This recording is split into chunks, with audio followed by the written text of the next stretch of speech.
అత్యున్నత సింహాసనముపై ఆసీనుడా, దేవదూతలు ఆరాధించు పరిశుద్ధుడా. యేసయ్యా నా నిలువెల్ల నిండియున్నావు, నా మనసార నీ సన్నిధిలో సాగిలపడి నమస్కారము చేసెదా, సాగిలపడి నమస్కారము చేసెదా. నా మనసార నీ సన్నిధిలో సాగిలపడి నమస్కారము చేసెదా, సాగిలపడి నమస్కారము చేసెదా.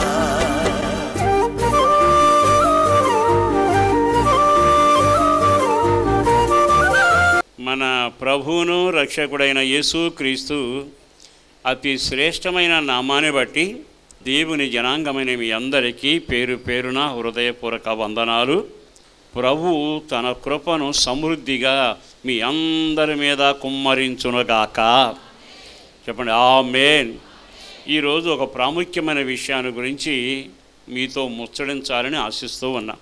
ఈరోజు నేను మీకు చెప్పాలనుకున్నది ఏమిటంటే, ఎవరికి ఆసక్తి ఉంటుందో ఆసక్తి కలిగిన వాళ్ళు ఏదైనా సాధించగలుగుతారు. ఒకవేళ కొన్నిసార్లు ఓడిపోయినా, కొన్నిసార్లు కృంగిపోయే పరిస్థితి వచ్చినా, ఆశించింది అందకపోయినా నిరాశపడరు. వాళ్ళు మరలా ధైర్యాన్ని కూడగట్టుకొని ఆసక్తిగా ప్రయాసపడతారు. ఆ ఆసక్తి వాళ్ళ జీవితాన్ని దీవెనల చేత నింపుతూ ఉంది. బైబిల్ గ్రంథంలో కూడా ఆసక్తి గల వాళ్ళ లిస్టు రాయబడింది. మీరు యేసు ప్రభు దగ్గరకు వెళ్ళి చూస్తే యేసు ప్రభు కూడా దేవుని ఆలయాన్ని గురించి ఆసక్తి కలిగి ఉన్నాడని రాయబడింది. లేఖనాల్లో ఎక్కడ చూసినా ప్రతి గ్రంథంలో ఒక వ్యక్తి ఆసక్తిపరుడు ఉంటూనే ఉంటాడు. ఈ ఆసక్తి పరుడు తమ యొక్క ప్రయాసలో పరుగులు తీసి ఏదైనా సాధించగలుగుతారు. వాళ్ళు ముఖం చిన్నబుచ్చుకోవాల్సిన అవసరం ఉండదు. అయితే ఈరోజు మీకు ఒక వ్యక్తిని నేను జ్ఞాపకం చేయాలని కోరుకుంటున్నాను. అతని గురించి దేవుడే సాక్ష్యం చెప్పాడు. ఏమని?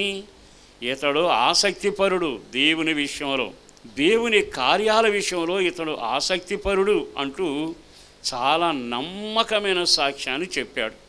ఈ మాటలు విన్నాక దేవుని ద్వారా అట్లాంటి పేరు మనం పొందగలిగితే, దేవుని ద్వారా ఇతడు ఆసక్తిపరుడు అని నీవు అనిపించుకోగలిగితే అది ఎంత దీవెనకరంగా ఉంటుంది. ఇక్కడ ఒక విచిత్రమైన మాట మీ జ్ఞాపకం చేయాలి. అదేమిటంటే సంఖ్యాకాండం 25వ అధ్యాయము 13వ వాక్యాన్ని జాగ్రత్తగా చదువుదాం. అది నిత్యమైన యాజక నిబంధనగా, అది నిత్యమైన యాజక నిబంధనగా అతనికిని అతని సంతానమునకును కలిగియుండును. ఏలయనగా అతడు తన దేవుని విషయమందు ఆసక్తి గలవాడై, తన దేవుని విషయమందు ఆసక్తి గలవాడై, ఆసక్తి కలిగిన వాడు. దేవునికే మహిమ కలుగును గాక. దేవుడే మోషేతో చెబుతున్నాడు, అయ్యా అతడు దేవుని విషయంలో మహా ఆసక్తి కలిగిన వాడు. ఇతని ఆసక్తి దేవుని విషయం అట. మనకు కూడా ఆసక్తి ఉంటుంది. కొంతమందికి తిండిని గురించిన ఆసక్తి ఉంటుంది, కొన్నిసార్లు సంపాదన గురించిన ఆసక్తి ఉంటుంది, ఏదో రకంగా మంచి ఆరోగ్యాన్ని కూడగట్టుకోవాలని ఆసక్తితో అడుగులో వేస్తుంటాం. ఇవన్నీ నేను వివరించి మీకు చెప్పనక్కరలేదు. కానీ మీ ఆత్మీయ జీవితానికి క్షేమం కలిగేట్టుగా దేవుని విషయంలో ఆసక్తి కలిగిన వారిగా అడుగులు వేయాలి. సరే, ఇతడు చేసిన పని ఏమిటో మీకు తేలిగ్గా అర్థమయ్యేడు చెబుతాను. ఇశ్రాయేలు జనాంగం అట దేవుని పేరు పెట్టబడిన వాళ్ళే. దేవుడే వారిని నా జనాంగం అని చెప్పాడు. దేవుడే వారిని పోషించాడు. దేవుడు వారికి మేఘంతో నీడనిచ్చాడు. అవసరాలన్నీ తీరుస్తూ వచ్చాడు. నా బిడ్డలోని మమకారంతో దేవుని దూతలు తినే ఆహారాన్ని వారికి పెట్టాడు. అంతటి సైన్యాధిపతి నీకు ముందు నేను నడుస్తా అంటూ ఆసక్తిగా ఇశ్రాయేలు ప్రజల మధ్యలో నడవటం, వారి ముందు నడవడం జరిగింది. కానీ ఎంత జరిగినా వాళ్ళ జీవితంలో వంకర బుద్ధి పోలా. వాళ్ళు ఎంతకీ మనకింత కార్యాలు చేసే సజీవ సమర్థుడు దేవుడు తండ్రిలాగా తల్లిలాగా ఆలనా పాలనా చూస్తూ చేస్తున్నాడే అని కృతజ్ఞత ఉండాలి. కానీ కృతజ్ఞత లేకపోగా వాళ్ళు దేవునికి ఇష్టం లేని పనులు చేయడం మొదలుపెట్టారు. ఆయన మేలును పొందుతూ ఆయనకు విరోధంగా వ్యవహరించడం ఎంత బాధాకరం. ఈ రోజున మన కుటుంబాలు దీవెన వైపు నడుస్తున్నాయా, శాపం వైపు నడుస్తున్నాయా? దేవుడు ఎవరిని బుద్ధిపూర్వకంగా బాధలకు అప్పగించడు. ఒకవేళ బాధలు కానీ వస్తే ఆ బాధను నువ్వు తెచ్చిపెట్టుకున్నావేమో అని ఆలోచించాలి. బైబిల్లో ముందే చెప్పాడు కదా, నీ నోటి మాటల వలన నీ దేహానికి ఎందుకు బాధ తెచ్చుకుంటావు? మీరు నడిచిన నడత విత్తనమేగా కోసుకుంటారు అని పలికాడు కదా. మరి ఈ రోజున ఇశ్రాయేలులట దేవునికి ఇష్టం లేని కార్యాలు చేయడం మొదలుపెట్టి వారు దేవుని ప్రజల సాంగత్యాన్ని వదులుకున్నారట. పరిశుద్ధుల సాంగత్యాన్ని వదులుకొని దేవునికి ఇష్టం లేని జనాంగంతో సహవాసం చేశారు. సహవాసం చేస్తే ఆయన ఓర్చుకున్నాడు. ఎన్నోసార్లు గద్దించాడు, చేతులు చాపాడు, వినకపోయారు. ఇక దేవుడు మౌనంగా ఉంటున్నాడు, పెద్దగా మనల్ని ఏం పట్టించుకోవడం లేదు అని ఈ ఇశ్రాయేలు జనాంగంలో హద్దు మీరిన ఒక మోక, దేవుని యందు భయభక్తులు కలిగి ఉండవలసిన వీరు అన్యులతో ఏకమైపోయి నాశన ఊబిలో వారి పయనం సాగిస్తూ కొంతమంది స్త్రీలను తీసుకురావడం జరిగింది. అది తీరణ బాధ అయిపోయింది దేవునికి. వెంటనే ఒక వ్యక్తి సమాజంలో అందరూ వింటుండగా గట్టిగా చెప్పాడు, ఈ అక్రమాన్ని చేయబాకండి అంటూ గట్టిగా అరిచి నాయకుడు చెప్పినా ఒకడు మాత్రం వినకుండా అన్య జాతిలో నుంచి దేవునికి ఇష్టం లేని ఒక వ్యక్తిని ఇంటికి తీసుకొచ్చాడు. వెంటనే ఒక వ్యక్తి లేచాడండి. అతను ఎవరో తెలుసా? ఫీనేహాసు. నెమ్మదిగా వెళ్ళి వారి ఇంట్లో ఉండగా గదిలోకి వెళ్ళి వాళ్ళిద్దరిని ఈడితో పొడిచి చంపేశాడు. ఇది ఎప్పుడు నుంచో మనం వింటూనే ఉన్నాం. అయితే ఈరోజు నేను చెప్పగలిగిన మాట ఏమిటంటే, ఆసక్తిపరుడు చేసే పనులు ఎలా ఉంటాయి? ఆసక్తిపరులను నేనంటాను, ఆసక్తిపరులను మీరంటారు. మనమంతా ఆసక్తిగా ఉండబట్టే కదా ఇంత మందిరం కట్టుకున్నాం అనేవాడు కూడా లేకపోలేదు. కానీ దేవుని యందు ఆసక్తి కలిగిన కార్యాలు చేస్తున్నామా? ఇతడు చేసిన ఆసక్తి కలిగిన కార్యం ఏమిటో తెలుసా? లేఖనాల ప్రకారం వాళ్ళిద్దరిని చంపాడండి. అథామార్చాక బయటకు వస్తే దేవుడు ఒక చక్కని మాట మాట్లాడుతూ ఉన్నాడు. చదవండి 10వ వాక్యాన్ని. అప్పుడు యెహోవా మోషేకు ఇలాగు మోషేతో ఎలాగున ఆజ్ఞ ఇచ్చెను. యాజకుడైన అహరోను మనుమడును ఎలియాజరు కుమారుడునైన ఫీనేహాసు వారి మధ్యను నేను ఓర్వలేని దానిని తాను ఓర్వలేకపోయి ఇశ్రాయేలుల మీద నా కోపము మళ్లించెను. ఇశ్రాయేలులు చేసిన కార్యాల మీద, వాడు నడిచిన నడత మీద నాకు కడుపు మండింది, కోపం చెలరేగిపోయింది. అయితే ఈ యొక్క వ్యక్తి ఉన్నాడే ఫీనేహాసు, అతను చేసిన ఆసక్తి కలిగిన కార్యం ఏమిటో తెలుసా? నేను ఉగ్ర రూపంలో ఇక శిక్షను కుమ్మరిస్తూ వాళ్ళని భయంకరంగా నాశనం చేయాలనుకున్నప్పుడు ఇతడు ఆసక్తిగా పరిగెత్తుకుంటా వచ్చి నా మనసునకు శాంతి కలుగు చేసి ఆనందం కలుగు చేసే కార్యం చేసి వారిని అపవిత్రతను హతమార్చాడు. ఇంకో మాట ఏమన్నాడు తెలుసా? ఇశ్రాయేలుల మీద నాకు కోపం ఉంటే దానిని అతడు మళ్ళించాను. ఈ రోజున నేను మీకు చెప్పగలిగింది ఏమిటంటే, మీ ఆసక్తి నివాసాలు కట్టడము, ఏలడము, లేకపోతే పరుగు పందాల్లో పథకాలు సాధించడము, దేశ విదేశాలకు తిరిగి వ్యాపార అభివృద్ధి చేయడము, ఇంకేదో ఘనకార్యాల యందు ఆసక్తి కాదు. నిజమైన దేవుని విషయంలో ఆసక్తి కలిగిన వాడు చేసే పనేమిటయ్యా అంటే, దేవుడు ఉగ్రతను కుమ్మరించబోతా ఉన్నాడట. ఇతడు పరుగున వెళ్ళి దేవుని కోపాన్ని మళ్లించడానికి సాహసించాడు. వెంటనే ఆకాశమందున్న దేవుడు ఏమన్నాడో తెలుసా? అతడు నా కోపాన్ని మళ్లించాడు, లేకపోతే ఇశ్రాయేలుని నామరూపం లేకుండా నాశనం చేసేవాడు. ఇతడెవరో నరాలాడుతున్న నరుడు, కానీ ఇతడు ఏం చేశాడయ్యా అంటే, దేవుని కోపం భూమి మీదకి వస్తూ ఉంటే ప్రజల మీదకి దాన్ని మళ్ళించగలిగాడట. మళ్ళించే ప్రయత్నం చేశాడు, ఆసక్తిగా కార్యం చేశాడు. మరి ఈ రోజున ఏనాడైనా దేవుని కోపాన్ని మళ్ళించే అనుభవంలో మనం అడుగులు వేశామా? కొన్నిసార్లు దేవుని కోపం పాలె మీదకు వస్తుంది. దేవుని కోపం దేవునికి విరోధంగా లేచిన కుటుంబాల మీదకు వస్తుంది. అయితే ఏనాడైనా దేవుని కోపాన్ని మళ్ళించగలిగిన ఒక ఆసక్తిపరుడుగా నీవు అడుగులు వేయగలిగావా? అలాంటి ప్రార్థన అనుభవంలో నీవు ముందుకు సాగావా? ఏనాడైనా అంతటి ఆసక్తితో రోధించగలిగావా? ఈ మాటలు వింటే దేవుని కోపాన్ని మళ్ళించడం. అందుకే దేవుడు అతని గురించి ఏమంటాడు తెలుసా? దేవుని విషయంలో ఆసక్తి కలిగిన వాడంటే ఇతనేనండి. మరి ఈ రోజున ఎంతకీ మనం ఆసక్తిగా మన కొరకు, మన కుటుంబాల కొరకు, మన సమస్యల పరిష్కారం కొరకు ప్రార్థన చేస్తున్నాం. అయ్యో, దేవుని కోపం ఫలానా ప్రాంతానికి వస్తుంది, నేను మళ్ళించాలి అని ఆ కోపాన్ని ఆపగలిగిన మోకాళ్ళ జీవితం ఉండాలిగా. ఆ కోపాన్ని ఆపగలిగిన దేవునికి ఇష్టమైన కార్యం చేయగలిగిన ఒక వ్యక్తిలాగా నీ ఉండాలిగా. ఈరోజైనా ఈ మాటలు వింటున్న తర్వాత అయినా నా ప్రాణప్రియుడిని యేసుని బట్టి నేను మీతో చెప్పగలిగిన ఖచ్చితమైన మాట ఏదైనా ఉంది అనుకుంటే, దేవుని లేఖనం ప్రకారం అతడు ప్రతిష్ట కలిగిన అనుభవం కలిగిన వాడు, ప్రతిష్ట జీవితం కలిగిన వాడు. మీకు ఇంకో మాట చెప్పాలి, ఇతరట ఆసక్తిగా కార్యం చేయడానికి వెళ్ళాడు. మరి అలాంటప్పుడు దేవుడు ఇతని మీద కోప్పడితే నువ్వు తప్పుకో అని అన్నాడు అనుకోండి, తప్పుకోవాలిగా. ఈ రోజున దండం పెడి చెబుతున్నాను సహోదరులారా, మన క్షేమం కొరకు మనం ప్రార్థన చేసేందుకు ఆసక్తి కాదు, ఏదో గుడి కట్టడానికి ఆసక్తి కాదు, దేవుని విషయమై దేవుని కోపం మనుషుల మీదకు రాకుండా ఆపగలిగిన ఆసక్తిపరుడుగా మనం తీర్చిదిద్దబడాలి. ఈ రోజున ప్రపంచం అంతా గడగడలాడిపోతూ ఉంది, ప్రపంచమంతా తల్లకిందులైపోతుంది.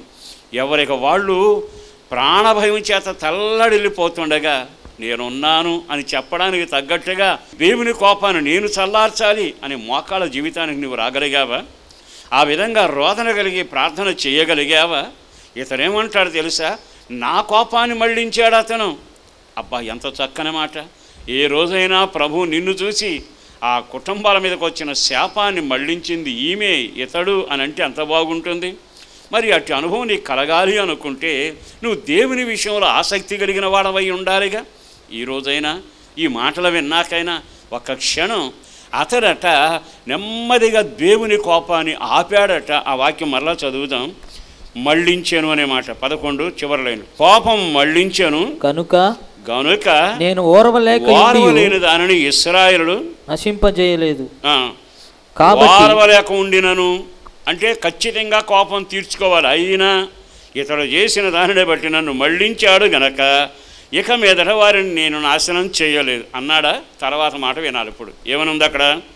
కాబట్టి నీవు అతనితో ఇట్లనుము, మోషే అతనితో ఇట్లనుము, అతనితో నేను నా సమాధాన నిబంధనను చేయుచున్నాను, నేను నా సమాధాన నిబంధనను వారితో చేయుచున్నాను. అది నిత్యమైన యాజక నిబంధన అతనికిని అతని సంతానానికి కలిగియుండును. ఏలయనగా అతడు తన దేవుని విషయమందు ఆసక్తి కలిగిన వాడై ఇశ్రాయేలు నిమిత్తము ప్రాయశ్చిత్తము చేశాను. ఈ రోజున ఇతడు చేసిన పనిని దేవుడు మెచ్చుకొని నా కోపాన్ని మళ్లించిన వాడు ఒకడు ఇక్కడ ఉన్నాడు అంటూ అతనితో నిబంధన చేస్తా, అతని సంతానంతో నిబంధన చేస్తా, అతని వంశంతో నేను నిబంధన చేస్తా. ప్రియ దేవుని బిడ్డలారా, ఈ రోజున మీ ఆసక్తి భూ సంబంధమై ఉంటే, భూ సంబంధమైన కార్యక్రమాలకు ఆసక్తి కలిగి ఉంటే ప్రతిఫలం భూ సంబంధంగానే ఉంటుంది. కానీ దైవ సంబంధమైన ఆసక్తి కలిగి నశించిపోయే ప్రజల కొరకు ప్రాణాన్ని తెగించగలిగిన వాడును కలుషం తీసుకుని వెళ్ళి నువ్వు నిలపగలిగి దేవుని కోపాన్ని ఆపగలిగేట్టుగా కన్నీడి ప్రార్థన కలిగి రోధించి ఆత్మ కలిగి నీవు అడుగులు వేయగలిగితే నీకు కాదు, ఆయన నిబంధన నీకును నీ పిల్లలకును నీ వంశానికి ఆయన సదాకాలం ఉండేట్టుగా దీవించబోతున్నాడు. నీ ప్రార్థన ఎక్కడ వరకు వస్తుందో తెలుసా? నీ పిల్ల తరాన దీవెన తెచ్చిపెట్టునుగాక. ఈ రోజున నీకు ఉండాల్సింది ఆసక్తి. దేవుని విషయంలో ఎన్ని ఆసక్తి కలిగిన కార్యాలు చేయగలిగా. ఈ రోజైనా ఈ మాటలు విన్నాక ఎవరికి వాడు గుండె మీద చేయి పెట్టుకోనండి. నేను ఆసక్తిగా ప్రార్థన చేశాను, దానికి పెళ్ళైపోయింది. ఆసక్తిగా ప్రార్థన చేశాను, లోను తీరిపోయింది. అది మంచిదే, దేవుడు చేస్తాడు. కానీ దైవ సంబంధమైన ఆసక్తి కలిగి నశించిపోతున్న ప్రజలు దేవుని కోపానికి బలైపోయి ఆకులు రాలిపోయినట్టుగా రాలిపోకుండా ఏనాడైనా మధ్యవర్తిగా నిలిచి దేవుని కోపాన్ని ఆపగలిగావా? బైబిల్లో మాట ఉందిగా, మధ్యవర్తి ఉన్నాడేమో అని ఆయన తొంగి చూశాడట. మధ్యవర్తి లేకపోవడం వల్ల ఆయన ఆశ్చర్యపడ్డాడట. మరో మాట చెప్పనా, బద్దలైన ఈ ప్రాకారములో ప్రాకారం ఉందట పట్టణానికి, కానీ ప్రాకారం బద్దలయ్యిందట. బద్దలైన సందుల్లో నుంచి సాతాను నెమ్మదిగా అపవాది శత్రువు లోపలికి వస్తూ ఉన్నాడు. ఆకాశమందున దేవుడు ఎంతమంది ఉన్నారు కదా ఈ పట్టణంలో, ఎంతమంది ఉన్నారు. ఎవరైనా వచ్చి అయ్యో ఇశ్రాయేలుల పట్టణం పాడైపోతుంది, శత్రువు లోపలికి వస్తున్నాడే, నేనున్నాను కదా, నేను వెళతానని చెప్పి ఆ బద్దలైన సందులో నిలవగలిగిన వాడు ఒక్కడనూ లేడా? అంటే దేవుని ఆశ ఏమిటో తెలుసా? నేను పెట్టినప్పుడల్లా తినడం కాదనుకుంటే దేవునికి స్తోత్రం, గొప్ప మేలు చేశాడని ప్రకటించడం కాదు. నా కొరకు ఆసక్తిగా కార్యాలు చేయగలిగిన వాళ్ళు ఉన్నారా? ఒక్క క్షణం ఆగి ఆలకించండి. దేవుని కోపాన్ని మాన్పించగలిగి మళ్ళించగలిగిన ఆసక్తి పరుడుగా నీవు అడుగులు వేయుదువుగాక. రెండవదిగా, ప్రాకారం బద్దలైపోయింది, పట్టణానికి శత్రువు వస్తున్నాడు, దేవుని పట్టణం నాశనం కాబోతుండగా అదిగో ఆత్మీయ జీవితంలో పతనం అవుతున్న వారికి నేనున్నాను అని చెప్పి బద్దలైన సందుల్లో నిలవడానికి సమర్థుడిగా నీ ఒక్క క్షణం అక్కడ కనబడగలిగితే, అందుకే ఆ రోజున యెషయాతో దేవుడు అన్నాడు కదా, ఈ నాశనమయ్యే ప్రజల కొరకు పరిగెత్తడానికి ఎవరైనా ఉన్నారా అని అడిగితే, అయ్యా నేనున్నాను, నన్ను పంపు, నేనున్నాను, నన్ను పంపు అనగానే దేవుడు ఎంత సంబరపడుతూ వచ్చాడు. ఈ ఫినెహాసులో మొదటి అనుభవం అహరోను వంశంలో పుట్టాడు. అది ప్రతిష్ట కలిగిన వంశం. ఈ రోజున సంఘంలో అందరూ ఉన్నారు, మంచిదే. కానీ మన వంశం ఏమై ఉండాలో చెప్పనా? మన వంశం అహరోను వంశం అయి ఉండాలి. మీరు ఒక్కసారి 115వ కీర్తనలోకి వెళ్తారు. 12వ వాక్యం, యెహోవా మమ్మను మర్చిపోలేదు, యెహోవా మమ్మను మర్చిపోలేదు, ఆయన మమ్మను ఆశీర్వదించును, ఆయన మమ్మను ఆశీర్వదించాను, ఆయన ఇశ్రాయేలీయులను ఆశీర్వదించును, అహరోను వంశస్థులను ఆశీర్వదించాను. విన్నారా? అహరోను వంశస్థులను ఆశీర్వదించాను. నీ వంశం ఏమై ఉండాలి? అహరోను వంశమై ఉండాలి. అహరోను వంశం అంటే ప్రతిష్ట కలిగిన జీవితం, దేవుని మందిరములో ధూపం వేసే అనుభవాలు, ధూపవేదిక దగ్గర నిలవగలగాలి, మందసం దగ్గర నిలవగలగాలి, ప్రభు స్వరం వినగలగాలి, ఆరుతున్న జ్యోతులను మరలా మళ్లించి వెలిగించగలిగిన అనుభవానికి రాగలగాలి. ఎందుకో పరిశుద్ధాత్మ దేవుడు మాట్లాడుతుండగా ఈ రోజున దేవుని యందు ఆసక్తి గలగవాడు అని ఒక్క మాటలో వదిలిపెట్టలేదుగా. అతడు అహరోనుకి సంబంధించిన వాడని రాశాడు. ఈ రోజున అతడు రోషంగా ప్రభు కొరకు పరిగెత్తాడుగా. మరి నువ్వు ప్రతిష్ట కలిగిన తండ్రికి అహరోను వంశంలోనే పుట్టావా? నీ వంశం పేరు అహరోను వంశమేనా? అహరోను వంశం అనగానే ప్రతిష్ట కలిగిన వంశం. నీలో ప్రతిష్ట లేకపోతే, నీలో పవిత్రత లేకపోతే, నీలో దేవుని కొరకు ఆసక్తి లేకపోతే, మరో విషయం ఏమిటో తెలుసా? అహరోను వాళ్ళ వంశం యాజకులంతా ధూపాలు వేస్తున్నారు, దీపాలు వెలిగిస్తూనే ఉన్నారు. నిరంతరం నువ్వెవరవై ఉండాలో తెలుసా? నీ ఇంట్లో ధూపం వేసేవాడిగా, మందిరంలో ధూపం వేసేవాడిగా, ఎల్లప్పుడూ ప్రార్థనాపరుడమైన అడుగుల్లో నీవు అడుగులు వేయగలగాలి. ఈ రోజున ఆ వాక్యాన్ని చదివినప్పుడల్లా ఎంత ఆసక్తికరమైన మాటలు వినబడుతున్నాయండి. అందుకే బైబిల్లో విసుగక ప్రార్థన చేయండి, నిరంతరం ప్రార్థన చేయండి. కొంతమంది గురించి బైబిల్ ఏమని తెలుసా? ఇదిగో అతడు ప్రార్థన చేయుచూ ఉన్నాడు, ఇదిగో అక్కడికి వెళ్ళండి, ఆ సంఘం అర్ధరాత్రి వేళ ప్రార్థన చేస్తూనే ఉంది. మీరు కావాలంటే కొంతమంది దగ్గరికి వెళితే రాత్రంతా వాళ్ళు ఇంకా ప్రార్థనలోనే ఉన్నారట, వాళ్ళు ఇంకా రోధిస్తూనే ఉన్నారట. అంటే నువ్వు ఎవరి వంశంలో పుట్టిన వాడవై ఉండాలి? దైవ సంబంధమైన దేవుడు నిన్ను చూచి ఇతను దేవుని యందు ఆసక్తి కలిగిన వాడు, ఇతని వంశాన్ని, ఇతని కుటుంబాన్ని, ఇతనిని నేను దీవిస్తానని ప్రభు చెప్పగలిగే అనుభవానికి రావాలి అంటే దేవాసక్తి, దేవుని విషయంలో ఆసక్తి కలిగిన వాడవే. ఏ విషయము? దేవుని కోపం ఆపగలిగిన దానిలో నువ్వు ఆసక్తిపరుడవై ఉండాలి. మరో విచిత్రమైన మాట కూడా మీతో చెబుతాను. 106వ కీర్తనలకు వాక్యాన్ని జ్ఞాపకం చేసుకోనండి. 106:29 చదువుదాం. వారు తమ క్రియల చేత ఆయనకు కోపము పుట్టించగా వారిలో తెగులు రేగెను. ఇశ్రాయేలుని జనాంగమట క్రియల చేత దేవుని కోపం పుట్టించారట. వారిలో తెగులు రేగెను. వెంటనే తెగులు చెలరేగిందట. ఫీనెహాసు లేచి పరిహారము చేయగా ఫీనెహాసు లేచి పరిహారము చేయగా ఆ తెగులు ఆగిపోయెను. ఆగిపోయాను అన్నారు ఈ మాట. రెండోది, పాలెమంతా తెగులు చేత భయంకర నాశనంగా ఆకులు రాలినట్టుగా జనం రాలుతున్నా, ఒకవేళ తెగులు పుట్టిన, చీకటి గమ్మిన, పేలు ఊరేగిన, ఈగల కమ్మిన, కప్పలే ఆవరించిన, భయానకమైన పరిస్థితులు కలిగిన ఇతడు ఒక్కడు చేసిన ఘనకార్యం ఏమిటి తెలుసా? పరిహారం చేశాడట. అతడు చేసిన పరిహార ఫలితమే అదిగో తెగులు ఆగిపోయాను. ఈ వాక్యం చదువుతుంటే ఎంత ముచ్చటగా అనిపిస్తుందండి.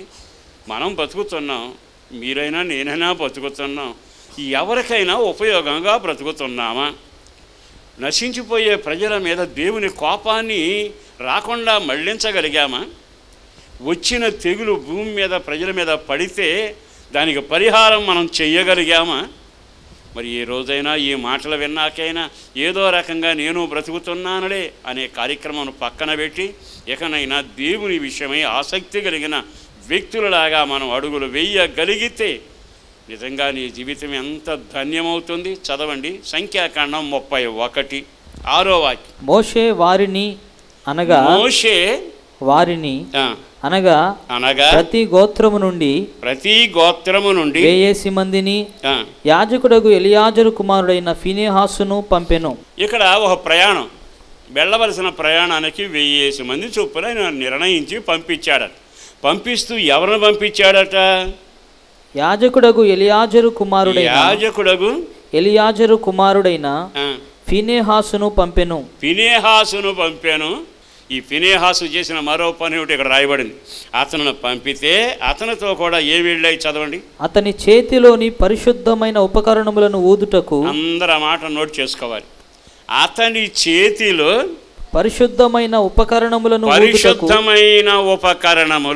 అతని చేతిలో పవిత్రమైన ఉపకరణాలు.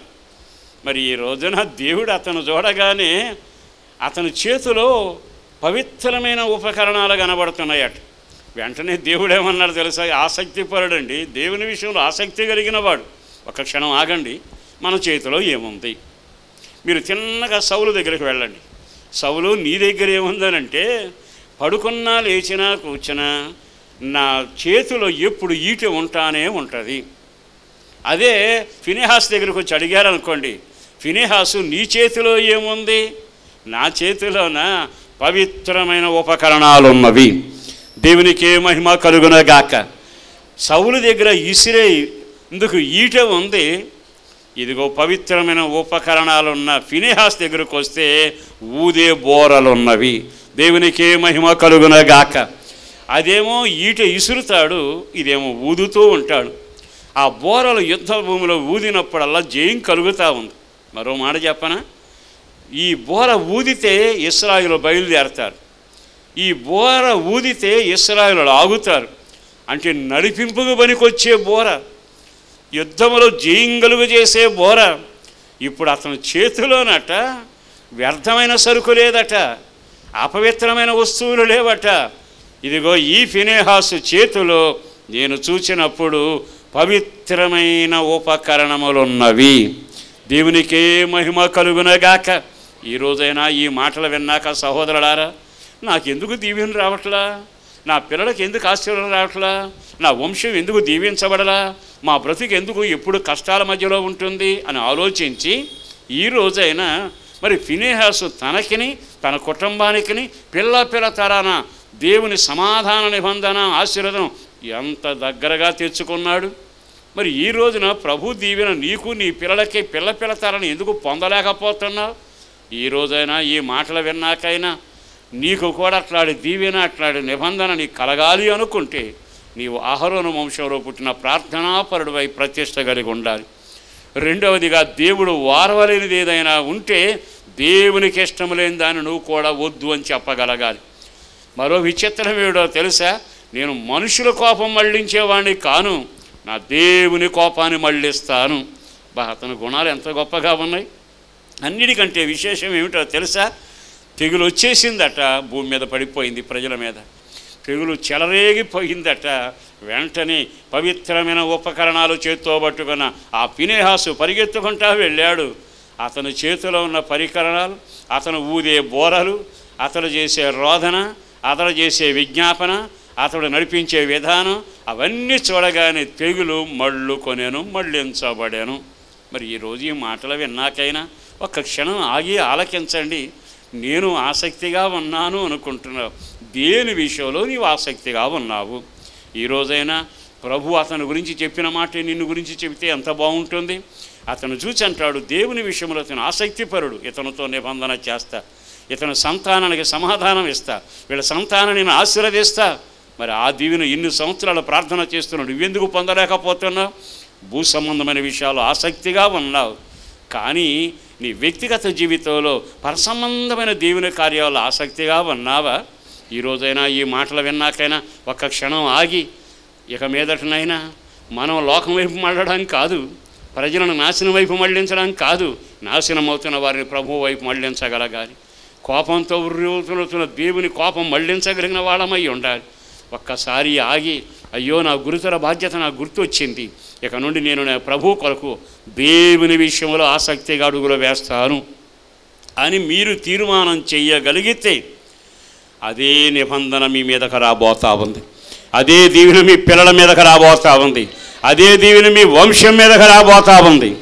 తలల వంచండి, ప్రార్థన చేసుకుందాం. చేసిన కార్యాల కొరకు, చేయబోతున్న కార్యాల కొరకు తల వంచి స్తుతిస్తున్నాం.